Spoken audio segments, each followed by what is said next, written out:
trying to make a lot of time with family. Thanks to my wife. My wife takes care of the kids like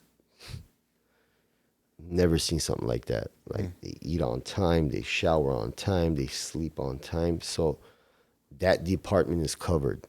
So I'm able to like push, you know, in business, try to get as much as I can because I don't want to be working all my life, you know, running around. I mean, you want to stop at a point and relax. You still want to work, but not as much. So I'm trying to push hard now. I hear you. Maybe I haven't You know, gotten to that point. that's Yet. what you're I'm just doing. pushing. That's what you're doing. And I appreciate what you're doing. I respect that. You know why? Because you're an example to the guys your age. You're 25? 24. Just 24. Just turned 24. You're a big example. You know, you could have been out right now at a bar, having a drink, but you're like, let's do a podcast. I think that's the biggest thing too. I mean, even from the get go, like, I want my life I live and the life I put out to be the life I want to inspire these kids to have, whether it's like whatever it might be. Like I promised myself I'm never going to have alcohol. I've never had alcohol, never done drugs. And that's just something I'm like, even if I were to do it, I just want kids to follow in my footsteps the way I live my life more than anything.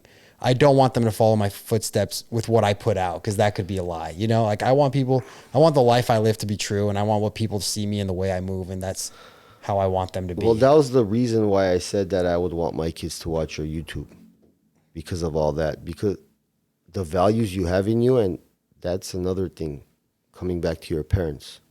That goes back to your parents. It's the discipline you've gotten from them. You know, so I'm not a drinker, you know, I don't do drugs, never tried any kind of hardcore drugs, never really got into it.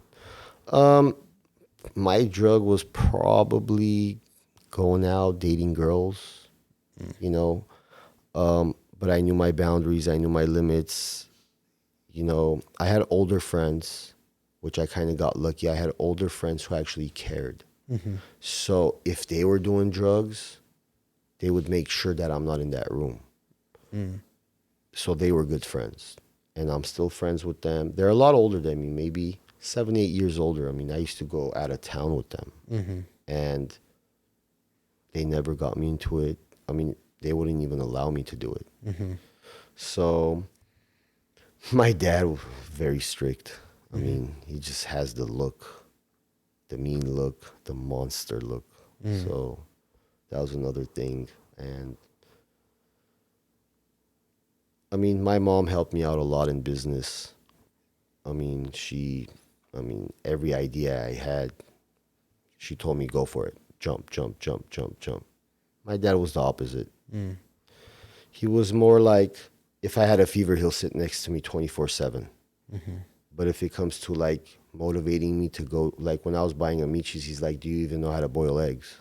You get what I'm saying? Yeah. So, but I mean, big-hearted. Like I said, if we had a fever, he'll like sleep next to us, make sure we're fine. So, I mean, my parents balanced out. Yeah. My dad was kind of scared of risks, and my mom was like, push. So I'm more the jump. I mean, what do you lose? Right. What's there to lose? Yeah. I mean, money. Okay. But yeah, Kia, push, man. I mean, people love you. People love you. People watch you. I mean, you're making people laugh.